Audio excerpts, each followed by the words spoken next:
Good evening and welcome to Real Talk on SABC 3. I'm Azania Mosaka. Body modification is a practice that can be traced back to the beginning of time across different tribes, ethnicities, and creeds from all around the globe. The incessant need to beautify oneself is the reason behind an annual turnover of over $16 billion in plastic surgeries worldwide. The rise of social media platforms such as Instagram spawned a new type of culture with the relentless strain of vanity that has the cosmetics industry booming with business. Over 1.6 million surgeries are performed annually worldwide, and over 5,000 surgeries annually here in South Africa. Everybody has an idea of what they'd like to change about themselves. A nip here, a tuck there. But what happens when you go under the knife, hoping that plastic surgery will be the answer to all of your problems, only to have your life turned into a living nightmare? Tonight, we meet Myrna Botma and Eugene Murray, whose painful experiences of plastic surgery will make you think twice about going under the knife.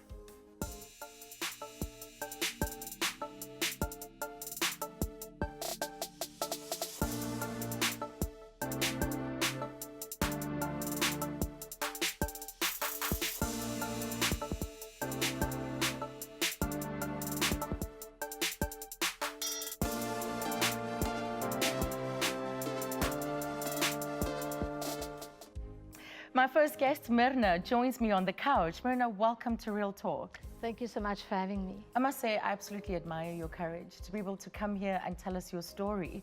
But take me back. Take me to prior the surgery. What motivated you? How were you feeling at the time? Getting plastic surgery was a dream for me because I gave birth to 3 daughters, all 3 through via C-section, and I breastfed them all. Prior to their birth, I had an appendix removal, and a few years after the birth of my youngest daughter, I had a hysterectomy. So 5 operations on my tummy and breastfeeding took its toll on my body. Yeah. So having all of those flab and saggy breasts and excess fat, I considered myself to be the perfect candidate for plastic surgery. So how did you go about finding your doctor? What led you to your doctor?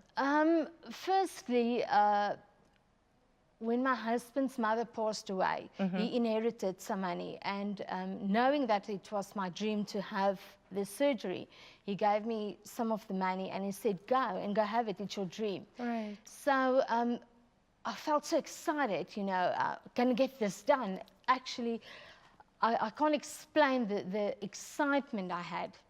So I went to my GP and he actually suggested the surgeon. And so a meeting was arranged. I met with the surgeon, and it was wow, the way he explained and showed me everything, and he made it sound so amazing. And yeah, so I thought to myself, I'm going to have this beautiful body. So your expectations were quite high. Yeah, because of the way that he explained it to me. So the consultation went well. You were pretty happy with going in. But when did you first start realizing that there's a problem? The day of the surgery, they sent me home because it was done in a day clinic. So as soon as I got home, I wanted to see what it looks like. So I asked my husband, take a photo, and he took a photo. And then he said to me, just go have a look in the mirror.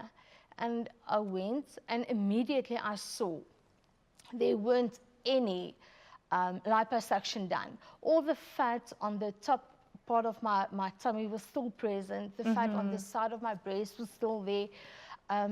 But I was still covered in plasters. And so a few days later, when the plasters was removed and I took a look again, I was so shocked. My nipples were cut off and just stitched back, and it looked like they cut out a piece of the nipple that made a triangular shape on the nipple. And it wasn't round anymore. It had a crooked form. There weren't anything done about the lift, because I went for a breast lift. And a tummy tuck, yes. And a tummy tuck, but they didn't lift my breast. They didn't. They just cut me open, sewed it back. They then also gave me a new belly button because I did the tummy tuck. So a new belly button had to be formed, but it was so crooked and so skew and off center. But what about the skin, which was part of your initial concern as well? The excess skin was removed. Okay. Because the shape of the previous operations left me with a flap. And that was removed. So the full tummy tuck was done.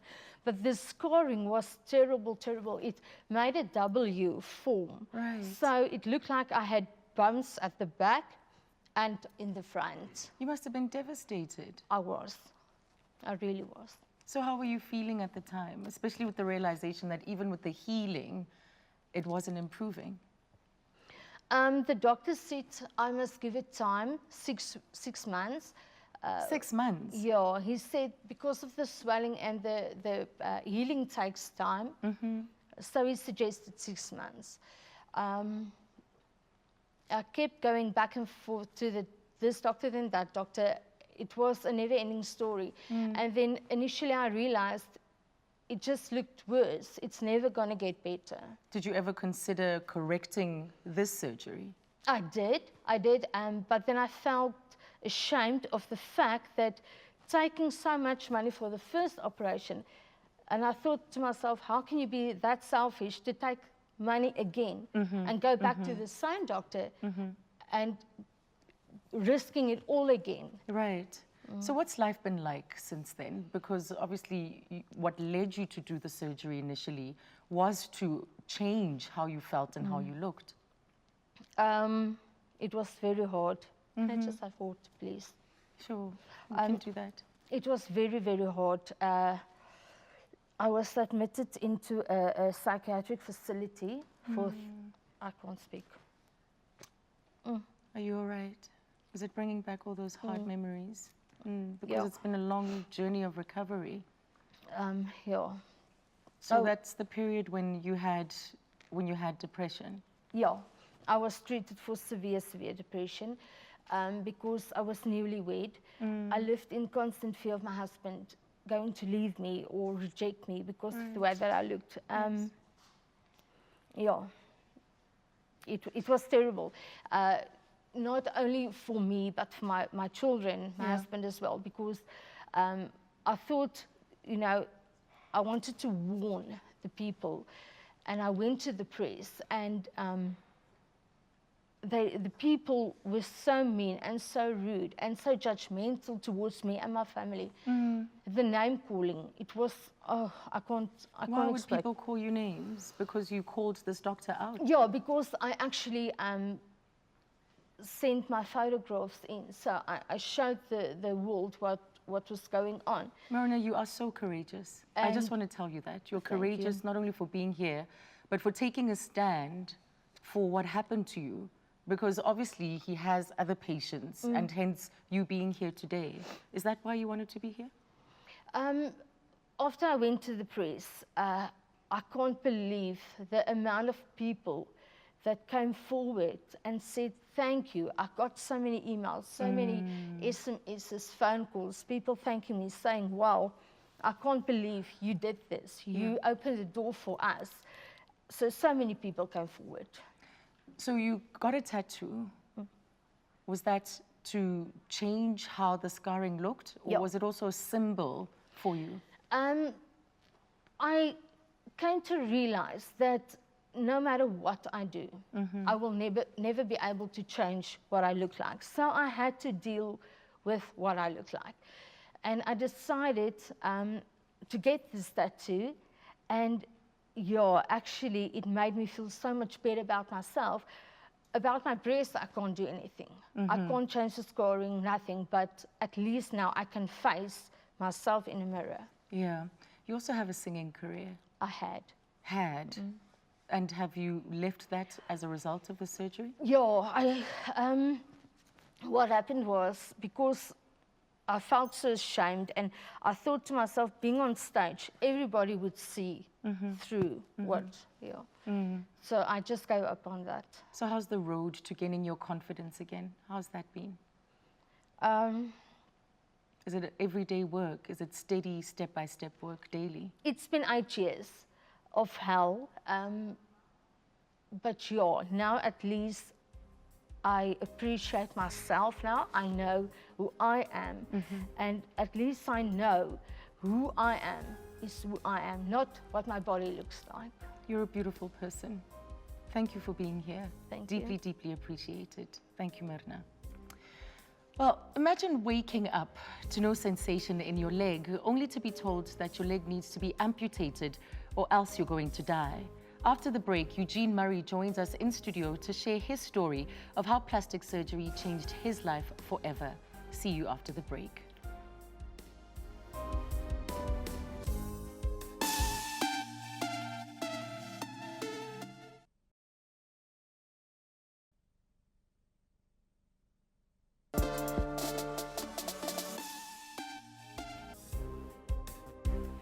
Welcome back to Real Talk on SABC3. The stage is yours. Former bodybuilder, motivational speaker Eugene Murray joins us now in studio to tell us his story. Hi, Eugene. Hello. It's great to have you here. Thanks for having me. I was commending Myrna earlier on for being Yes. so open and willing to share her story. But let's explore your journey. You were a bodybuilder before your surgery, right? Yes, that was one of my great goals. I want to be a big man. I want to be a strong man. I want to look good. Yeah. And yeah, I went for that goal, and I was really looking good by that time. But if you look at yourself in the mirror, you see a different picture. You're never happy what you see. You always want to do something else. You know, I see a guy with big calves. I want calves like that. Yeah. Or I see a guy with big arms. I want arms like that. So you want to go the extreme to get those stuff. And I had a problem with my calves. It was too small for my body. Right. I had broad shoulders and big arms, big legs. But my calves, this is my calves now. Yeah.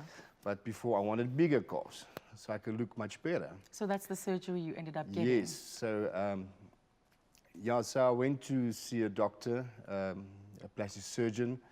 And he showed me all the photos, and it was also wow. And About the possibilities. yes, and I saw a perfect Eugene going to come out there after the surgery, and I went for the surgery. Actually, cut my holiday short, and went for the surgery because they had an open space for me. Right. And I will never forget the day. That was a day that actually changed my life. That was I'm going to be Eugene #1. That was my goal. And I was on the theater bed, I'll never forget, and they injected me. So I fell asleep, and while I was busy operating on me, I woke up in woke theater. up? Yeah. So I just turned around and I asked the doc, are you struggling? Because I felt he was pulling my leg. And he got a fright, and so they put me out immediately. Yes. And after the operation, they sent me home. I had to do all the things he said to me. I must elevate my legs, and days went by, 2 days, and I got sick. And you didn't have sensation initially, right? no, In my your left legs? leg, the sensation came back in the right leg. You could feel the needles and pins coming back, but on the left leg there was no life. I didn't feel any needles and pins, and when somebody touches me, I didn't feel anything. And his words to me was, it's normal, it will come back. Right. That was his words. It was, I'll never forget in my life. And I went home and I got really sick. And I found the doctor and said to him, listen here, I'm not feeling well, something is wrong. You knew it. You Yeah, knew in your body gut. tells you. Yeah. I was vomiting and the blood was coming out. And he said to me, now I must come to his offices. I said, they will never forget. And they were closed for that December holidays. So I got there at his rooms, and he was busy in the garden, cleaning the garden. And I said to him, listen here, take the stuff out of my leg. It's killing me. Yeah. I cannot take the pain anymore. And I vomited in front of him. And so he put me in the theater, and he spoke to someone on the phone, and he put a drip on my arm. Yeah. And I felt every little thing he did to me. How he bended my leg, how he cut open my leg, how he took out the silicone out of my calf. I felt everything, I passed out. Yeah. So take me to that moment when he's now telling you that you're going to have to lose your leg or lose your life. No, he didn't tell me I'm going to lose my leg. So I went back and I got really sick and they admitted me to hospital. Okay. So I went to hospital and I was lying there with a drip and he actually discharged me out of hospital. And after, every time he came and visit me, I said to him, listen, I don't feel any life in my leg. And he said, no, it's normal, it will come back. So he discharged me that day and he went on leave. So while the sisters were busy, nurses were busy cleaning my wound, there was a blood coming out of my leg. Right. And she had a fright. She said, listen, something is wrong. They tried to phone the doctor, and they couldn't get hold of him after 4 hours. And then another doctor came to me, a tall black lady doctor. I cannot remember her name. Yeah, I wish I can still meet up with her and say thank you to her. She saved your life. Yes, and she said to me, really, there is something wrong with your leg. So she got hold of an orthopedist and also a cardiovascular surgeon. So the cardiovascular surgeon came out and he did a Doppler test on my leg. And he said to me, he can feel a pulse, but he's not sure. My leg was blue, it was purple, it didn't look, it was swollen. And so the orthopedic surgeon came out to me and said to me, we have to go to theatre now. And I asked him, Doc, what is the worst case scenario? He said to me, you will have big lacerations in your leg. I said, please, I just want to go home. So I went in the theatre and I was lying there. It was cold, you know, the theatre's cold. And I was lying in the theatre and these people standing here, you don't know this doctor. Yeah. My life is in his hands. My life was in the previous doctor's hands. Now my life is in a different doctor's hands. Right. And I was scared. I was really scared. But I just want to get rid of the pain. And at that moment, I grabbed the doctor's hands and I started praying for him. I've never done it. Yeah. I just had the boldness that day and I prayed for the doctor, for his hands. And God must really look after him. So I fell asleep. So I went to sleep and I woke up. It's like in the movies when they push you in your bed, you see all those lights coming over you. And I saw this big thing over my bed. And Covering your legs. so I'm even shaking now. And I asked the sister what's wrong with my leg. She said, your leg's amputated. So it was a big shock for me. Yeah, and it's had devastating effects on your life. Your family life has Yeah, changed. I've got 3 daughters. My youngest was 1 year old when it happened. You know, she's got no idea what's happening here. Who Dad was before that. Yeah, Yeah. I was the hero. Now I feel like a zero. That's how I felt. My 2 eldest ones, I didn't want to see them because I was too afraid to actually confront them. And they're going to see the dad with no leg. And And your wife? I was married that time. Unfortunately, that was another story. But after this whole operations and stuff, you know, and I needed to do something, I sat, it was one of my friends' bachelors at my house, and I sat and I watched TV. It was Olympic Games. Yeah. It was the Olympic Games that time. And I watched it, and I saw the guys running, and I saw the guys jumping, and I said, listen here, in 4 years' time, I want to be there. In that moment, you decided, you made a decision. Yeah. Thank you for TV. You can stop it, you can rewind it, you can watch it again. So I called all my friends in. They were having a bachelor party. They were all having their drinks and stuff. And I called them in. Everybody started crying in the house. So that was my goal. And you've since climbed Kilimanjaro. You've summited. Yeah, I was first an athlete, so I wanted to be an athlete. I was introduced to the athletic world with other disabled people. And then I realized there's other people who's got worse disability than me. And I took it on. My first competition, I stood on one leg. I didn't have a prosthetics leg. And I threw a javelin. I qualified for nationals. I've won nationals, all 3 my disciplines, the shot, put, discus, and javelin. I wanted to run, so I started running. And you know what? After athletics, I still remember I had a problem with my leg. I had an injury. And there was a little boy, Brandon Menezes, I will never forget. They had this bodybuilding show. That was always my dream, to be on the stage. That was my dream before the leg. Yeah. And Brandon's got 2 amputated legs, bilateral. Right. Amputated legs. So all the money that's going to be one day is going to go to him. So I took my winnings and gave it to Brandon, because he needed the money. Yes. So I did the competition. I won my division.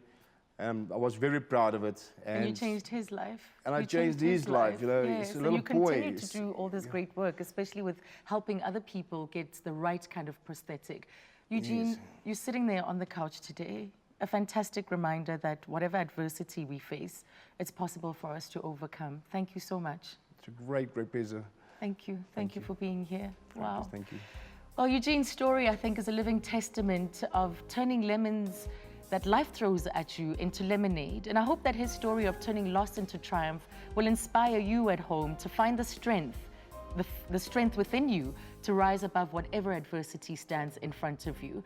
If you at home have any questions about plastic surgery or need help overcoming any body issues you may have, please feel free to send us a voice note or give us a call, because we'll be answering your questions later on in the show.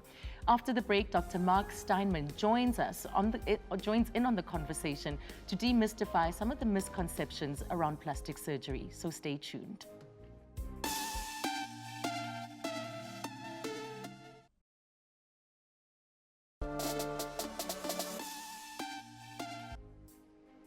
Welcome back to Real Talk on SABC 3. The stage is yours. If you've just joined us, we're talking about plastic surgery, and Eugene Murray and Myrna Botma have just shared their harrowing stories of how plastic surgery has changed their lives forever. Plastic surgeon Dr. Steinman joins us on the couch, and we recently paid Dr. Steinman a visit to see what a typical day is like in his practice. Let's have a look. Today, we're going to be doing the most common aesthetic treatment, which is botulinum toxin injection. Otherwise, the layman refers it to as Botox, which is a name given to one of the botulinum toxin injections.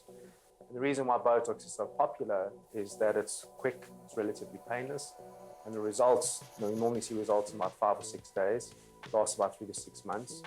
And because it's so quick and because it's relatively painless and the results are generally really good, makes it a really popular treatment. You must say, oh, that was so sore. So I'm trying to locate where the muscles are.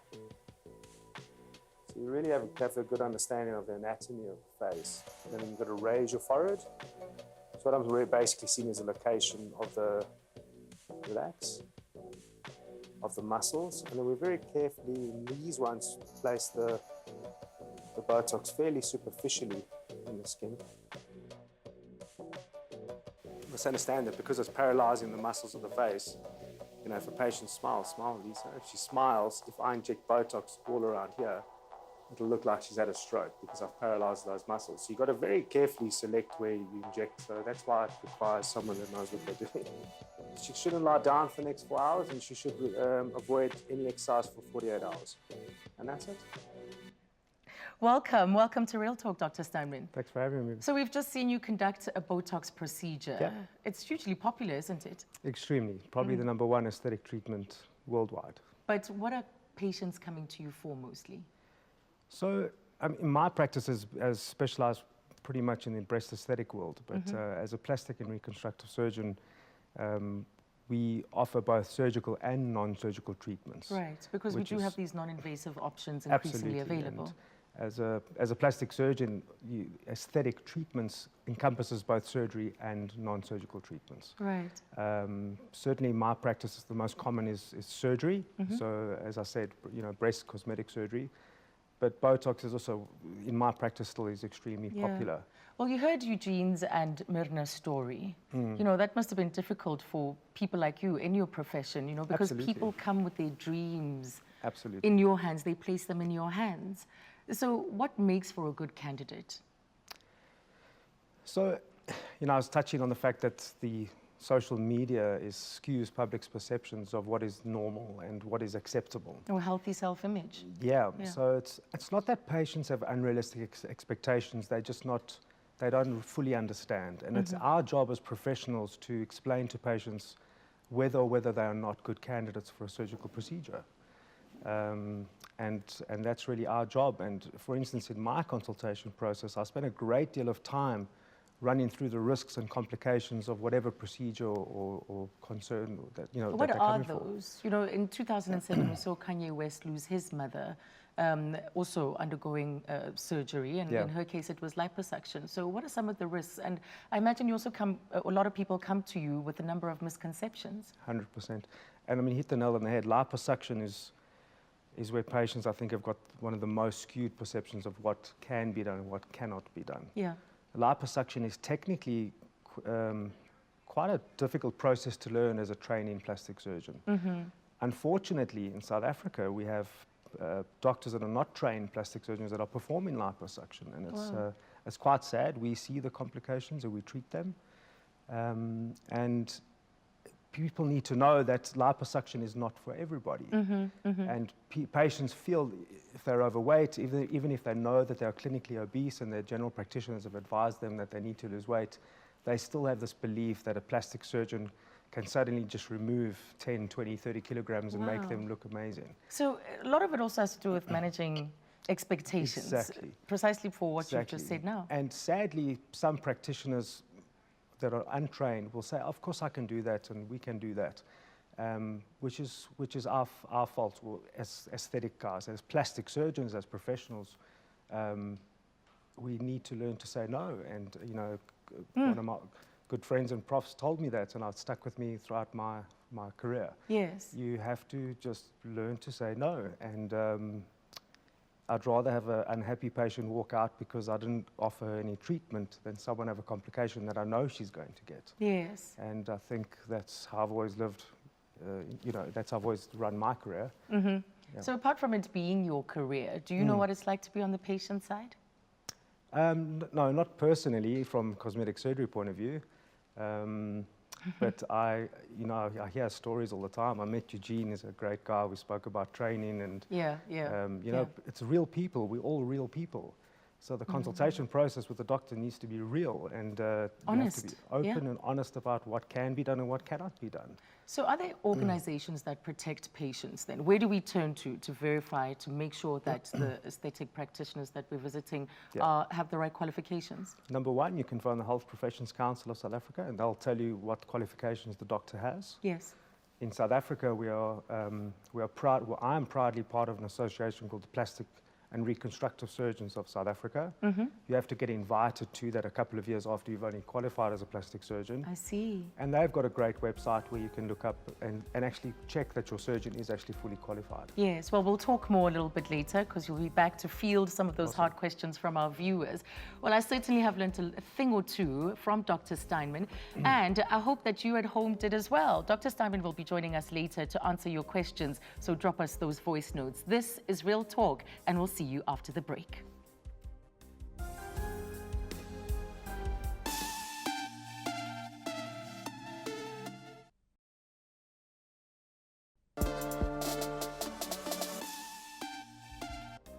Welcome back to Real Talk on SABC3. The persistent need to change the way we look is often motivated by an underlying psychological issue.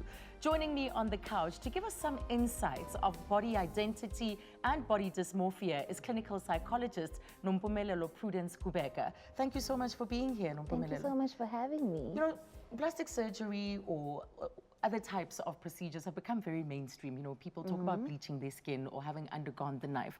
But what is fueling this? Where do they stem from? Issues around body acceptance and body love?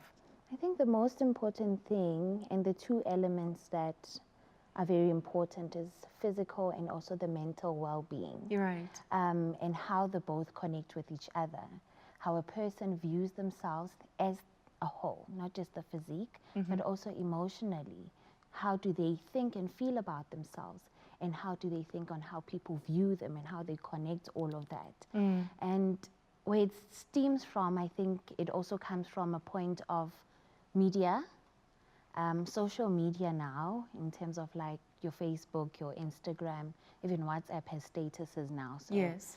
and also just about a person's own trauma and experiences that can actually lead to them feeling a certain way and defining their body in a certain way. And we inform or we create these perceptions of ourselves from a very early age, often in childhood, isn't it? Yeah, but I think,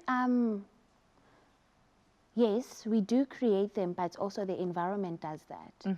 And I usually say it actually comes from how we were parented and how our parents parent us and how we parent. So if ever there's always that harshness about this is a certain way that you're supposed to look, or even the other way, that sometimes it's also the emotional thing that actually converts itself into the physique. Yeah, so What we do sit there on yes. social media, Yeah. looking, envying, wishing. Yes, Yeah. yeah. And also like with that low self-esteem, or for example, if ever a person has been through a traumatic experience and they can't gain control of that experience, your body is something that you can gain control of. That's okay, let me just change this and this and this so that I don't identify with the trauma instead of actually dealing with those emotions. With the hope that it will then fix the mind. Yeah. Right. Yeah.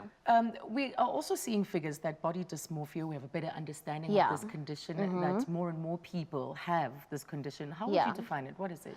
So with body dysmorphia, it's actually a disturbance on the body image, in which a person, it becomes so distorted to a point that a person cannot function like in everyday daily living, like occupationally and also with family, to a point that they would isolate themselves.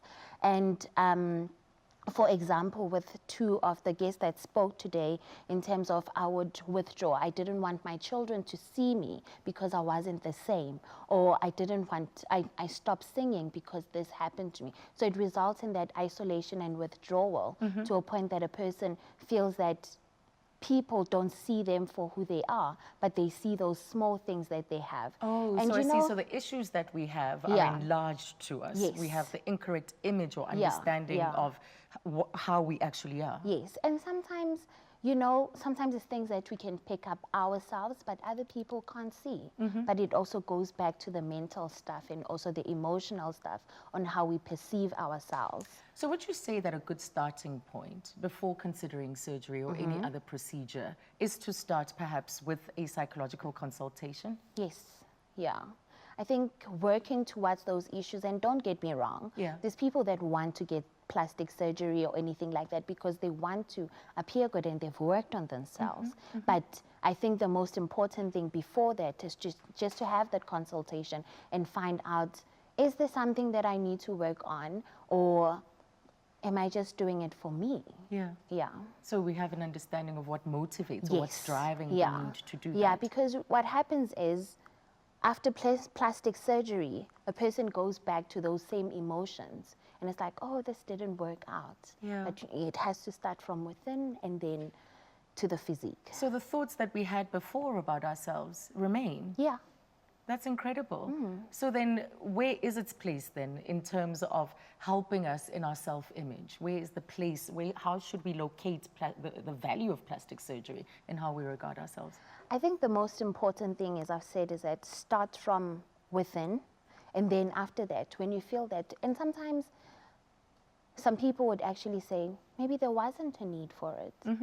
Or maybe there is a need for it, but make sure that it's something that, it's things that you have worked on, that it doesn't result to that. Yeah. I think the example that I can give is that there's patterns about maybe parents that we don't like. And what happens is we would try to say, I don't want to be like my mom. I don't want to be like my dad. And then we end up like them. We're like, oh, let me change my nose. Maybe it's going to be different. Let me change this. Instead of working on the patterns ourselves. Because if we change the physique and then it becomes validation that we're not the same, but emotionally, we still are. Well, earlier we heard Myrna's story, we heard Eugene's story about the road back. Yeah. The road back can be incredibly difficult and intense. What would your advice and guidelines be for the disappointment, after the disappointment? I think the thing is, like, when you lose a part of yourself, whether it's physique or anything, it leads to a process of grieving. Yes. And you can see that sometimes it's still so painful because it's not grieved.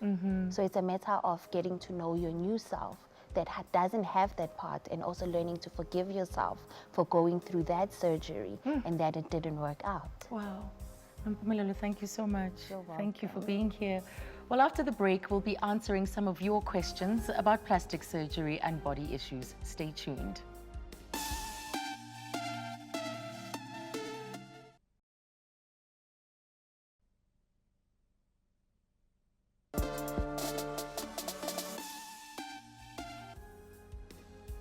Welcome back to Real Talk on SABC 3. Well, on the couch, we have Dr. Steinman, who's a plastic surgeon, and earlier we heard from clinical psychologist Nompumelelo Kubega. But right now, we welcome back Myrna Botma as well as Eugene Murray. So please feel free to send through your voice notes. This is your session. Welcome back, everybody. Thanks. Now, you have touched lives. You are moving people as they watch you this evening. And of course, Dr. Steinman, there's some clear-cut technical questions that we'll be posing as well. So let's go first to our voice note. Hi, man, Eugene. Hi, speaking to John Ratsokolo here in Mpumalanga. Hi, my man, you are a legend. You are a one-legged legend, my man. I respect. I follow you. I'm an amputee too. I'm an amputee too. So I follow you all the time, my man. Love you so much. Love you so much. Big time. Oh, man. Thanks, How does my that make you brother. feel, Eugene? Well, it's nice to speak to other people who's got the same disability as me. We relate so much, and we're so close. Yeah. And the disability family, I call it the disability family. You know, we make jokes to each other, and we support each other. We carry each other in our hands. I think there's so much love between disabled people. You've got no idea. I wish I can. Regardless of how that disability may have Exactly, come about, yes. you're there for each other. Yeah. And let's go to our next one, in fact. Let's hear what you have to say. Hello, Azania. My name is Chris. I'm from Grahamstown. I would like to ask Eugene, what is one thing that you would like to change about the healthcare system? Thank you. Wow. And I'm sure your heart is with those that need prosthetics. What would you like Exactly, to change? Even today, you helped a yeah. young lady get the right Yeah, prosthetic. today there's so many campaigns. Like today, we made another lady pretty happy. You know, she had bilateral amputee. She's a bilateral amputee, and because of a father meeting up with me at the petrol garage, a father working for a petrol garage, he had the boldness to come up to me and said, "Well, listen here, help my daughter. She's 24 years old. She's a beautiful lady." And I took her to my prosthetist, and he looked at her, and he said, "Listen, oh, this is a great candidate." So our sponsors, also, who actually makes these legs and to make life possible for people with amputees, Yes. sponsored 2 legs for her. And today she walked with 2 legs. The government gave her 2 stiff legs. She walked with stiff legs. Yeah. And also gave her 2 legs, both knees. She can walk as a normal lady. Yeah. And she walked tall. You know, I met her, she was this small. And I saw her today again, she was a little bit higher. Her dignity was restored. It's just Well done for amazing that. just to change someone's life and make a difference out there. Yes, well, these voice notes keep flooding in. Let's go to the next one. Hi, 3 Talk family. Thank you so much for dwelling on this topic. Teasing is a very big thing at school. I have so many friends that want to change themselves, saying, you know what, when I grow up, I'm going to change my nose, I'm going to change my boobs, and so on. How do we change our logic? Because we are being teased every day at school, and our self-confidence is so down. Yes. Myrna, what do you think of that, especially when you think of young people and the kind of pressure they come under? They are under the wrong impression about true beauty. Yeah. True beauty is really within. Like with what happened to me, I will not tell anybody or motivate them to go for it. Is that what you because- tell people today? You deter them? You discourage them from? No, I don't discourage them. I just tell them my story. Right. And then I tell them, make sure, if you really want it, that you're mentally prepared, because anything can go wrong. Yes. Anything. We heard from Nompumelelo earlier on, the clinical psychologist, about just the importance of having the right kind of self-image. What would you have told your younger self about how you were prior to the surgery? I wish I never did that. I wish I was at the point in my life that I'm right now. I'm happy with myself now. Yes. I gained 20 kilograms since the operation. That's a lot, but now I'm happy with myself. Yes. So you would have said you're beautiful as you yeah, are. You're yeah. enough as you are. But I was newlywed, so I didn't believe my husband when he said, "You're beautiful." So I wanted to change. I wanted to be the beautiful. I wanted to be for him. Yes. Wow. And I hope that as young people, as families, that we take that to heart, because so much of what we say to each other, we don't think of the depths and the impact that it might have. So even my children, I tell them also, "You're beautiful." Don't let someone else tell you something else. Yes. Believe it. in yourself. Believe it. Yeah. Now, we've got another voice note before we sign out. Let's listen out. Hi, this is Polisa. Good evening. I just wanted to ask the doctor if it's possible for me to reduce the size of my forehead using plastic surgery. I have like a really big forehead and I would really like to change the size of it. I was hoping I could get information about that. Thank you. That's an interesting one, Dr. Steinman. Very interesting. Are there possibilities? In the true classical cosmetic surgery point of view, no. And if they do exist, that's certainly something that I don't think that you'll get here. But then I must say something. Perhaps I find patients often are not sure how to express their desires. Patients will often say that they have a large forehead, whereas they might have something completely different, where they might have a high hairline and maybe a hair transplant. You know, it could be so many things. So that's why it's so important for the patient to consult with myself or a colleague and really understand what is the problem. Yes. So how young are the patients that you see? What's the youngest that you've seen? From a cosmetic surgery point of view, the youngest age would be in the region of about 7, and that would be with children that have got prominent ears. Yes. And the reason that we do that at a young age is because it has been proven with several psychological studies that doing surgery for prominent ears at a young age can prevent teasing and psychological issues later on in life. And it's a remarkable procedure. I did one last week, and even the child who was, I think she was 9, you could see even in her little young face how happy that she was. You know, she wasn't teased really at school. Yes. So when done for the right reasons, the whole purpose of cosmetic surgery is to improve your self-esteem, and it's my job to exclude body dysmorphia and problems that the patients may have and refer if necessary. So what has been your success rate? And I imagine as well, measuring success is, it can be done in a number of ways. Patient satisfaction for one, but what's been your success rate? I think I certainly tell patients that every operation has got its complications and risks. We strive for complication and risk rate way less than 1%, and I'm pretty confident that that is what's normal in professional plastic surgeon circles. I think my success is just be honest with people and make sure that their goals are realistic and learn when to say no. Yes, and manage expectations. I want to thank all of you. Really, this has been a privilege to hear your stories. Thank you. Thank you, Eugene. Thank you, Mona. And thank you. Right, so I want to thank all of my guests for being so courageous and sharing their stories tonight. Remember this evening, by the way, at 8 p.m., tempers are likely to flare as Nigeria and Argentina go head-to-head in tonight's World Cup match.